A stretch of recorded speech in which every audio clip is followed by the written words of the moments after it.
Baik, selamat malam para pastor, para suster, para frater dan para bruder yang dikasih dalam Tuhan. Malam hari ini kita akan bersama-sama merefleksikan salah satu poin dari kitab suci. Dan saya akan memberi judul untuk renungan kita malam ini, belajar mencintai Tuhan dari penderitaan Ayub. Ya. Ini tokoh yang sangat familiar untuk kita dan tentu kita masing-masing sudah mendalami mungkin jauh lebih dalam, ya kan? Oke. Pertama saya ingin mengintroduksi kita dengan salah satu kisah yang sangat menarik, cerita waktu zaman Buddha, ya, Buddha Gautama. Ada salah satu perempuan namanya Kisah Gotami Teri.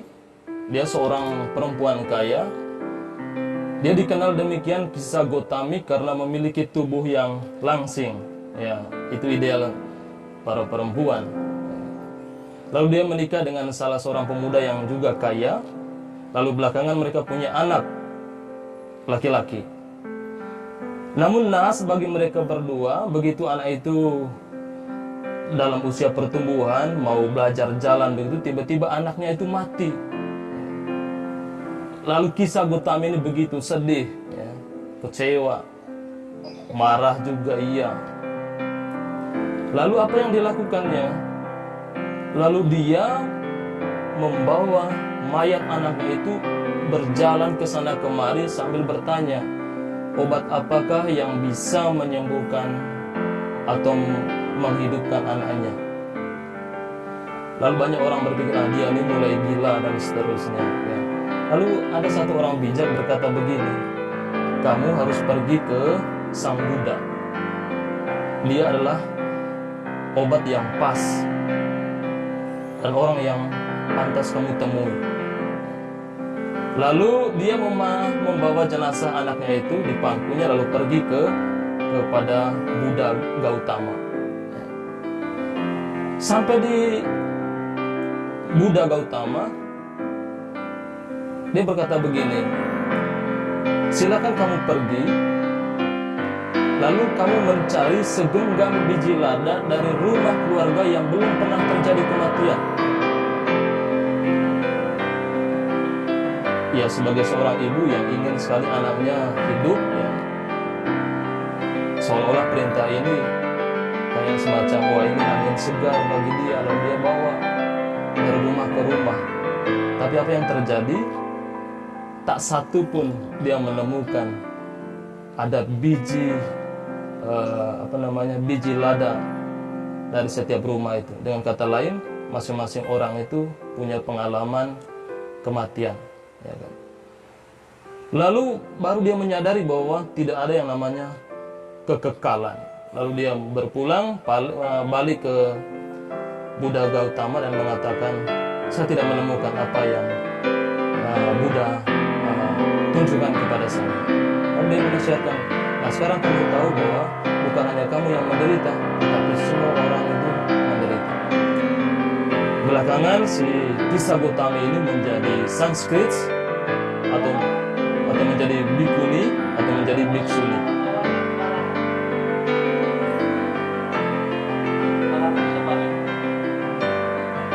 Oke. Nah, para konfrater, para pastor yang terkasih dalam Kristus, kisah ini mengantar kita bahwa semua kita yang berkumpul malam ini tentu masing-masing kita punya pengalaman apa yang disebut dengan penderitaan, kegagalan dan seterusnya. Nah, kita belajar dari kisah Ayub, ya. Kisah Ayub ini kiranya sebagai contoh antagonis atau katakanlah pribadi yang bagaimana dia seorang yang saleh, jujur di hadapan Tuhan, tetapi justru dicobai oleh Allah, ya. Ayub tidak habis berpikir bagaimana mencintai Allah di tengah cobaan dan penderitaan yang dialaminya, ya.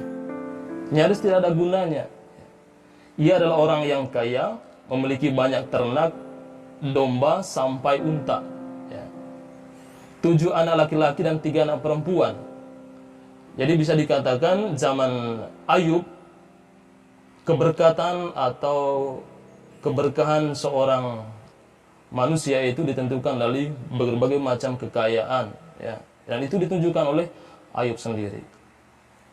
Akan tetapi sebagai manusia yang sempurna dan berkecukupan, Ayub justru babak belur, histeris ketika penderitaan satu persatu mendera dia. Derita Ayub yang pertama itu ternak-ternaknya dirampas oleh orang-orang Sheba dan Kasdim. Lalu kematian anak-anaknya karena bencana angin ribut. Menarik kalau kita membaca, sama sekali dia tak melancarkan protes atau katakanlah, kenapa sampai saya seperti ini? Tidak. Teman-temannya menertawakan dia dan bahkan mengatakan, lihat, biarpun kamu memiliki begitu banyak harta, tetapi di sana juga ada penderitaan. Dengan kata lain, kamu tidak diberkati. Ditertawakan oleh teman-temannya. Ya. Maka hidup Ayub boleh dikatakan kayak semacam ketegangan antara yang diberkati dan juga bagaimana mencintai Tuhan dalam situasi seperti itu. Ya. Di awal saya mengatakan, kalau kita mengaitkan dengan situasi yang terjadi dengan saudara kita di NTT, yang meninggal itu bukan hanya orang berdosa. Yang meninggal itu adalah kumpulan orang-orang baik juga ada di sana. Ya. Dan kalau kita lebih dalam lagi merefleksikan, dari mana sih ini semua? Ya kan? Dari mana? Maka ada namanya dalam teologi, ada yang namanya malum metafisikum, atau kejahatan yang memang tidak direncanakan. Kalau bom kemarin, kita masih bisa menuduh, oh itu teroris, tetapi ini bencana alam, sesuatu yang di luar kontrol manusia. Maka ketika ada kejadian seperti itu, tak seorang pun yang mampu mengontrol jalan hidupnya.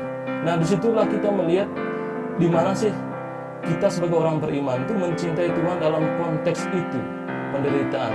Dan saya membawa kita untuk merefleksikan bagaimana Ayub mencintai Tuhan, yang katakanlah paradoks seperti itu. Satu sisi dia memberikan berkat, tetapi di pihak lain juga dia menjadi seperti itu.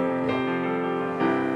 Maka para konfrater, pengalaman tercebur dalam penderitaan, otomatis dia berhadapan dengan misteri Allah. Ini hanya bisa kita nikmati selagi kalau kita benar-benar melihat ini semua dalam kerangka yang lebih luas. Kalau kita hanya berpikir penderitaan kita sendiri yang alami, sampai kapanpun kita tidak akan pernah maju dan kita akan terjebak di situ-situ aja, tanpa kita memungut begitu banyak makna di balik semua peristiwa yang kita alami. Ya. Pada poin ini kita melihat bahwa apa sih yang kita belajar dari Ayub? Belajar mencintai Tuhan dari penderitaan Ayub, dengan kata lain bahwa tak satu pun dari kita yang bisa mengontrol jalan hidup kita, tetapi yang bisa mengontrol itu hanya Tuhan. Lalu di mana kita menempatkan posisi iman kita ketika berhadapan dengan situasi itu? Hanya ada satu yang tertinggal di depan kita, adalah harapan. Inilah orang-orang yang senantiasa melihat bahwa semua hal yang terjadi di kiri kanan kita, kalau kita melihat masih ada seberkas cahaya, marilah kita mulai dari situ.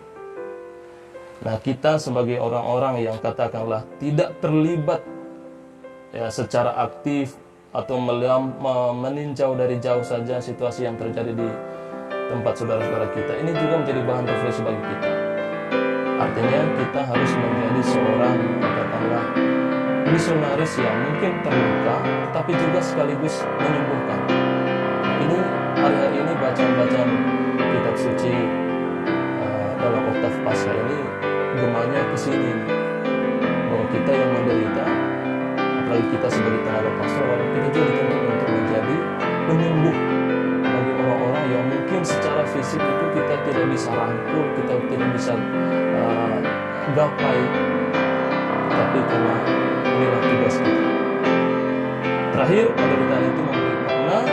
Kalau penderitaan ini tidak bermakna, niscaya orang akan gampang putus asa.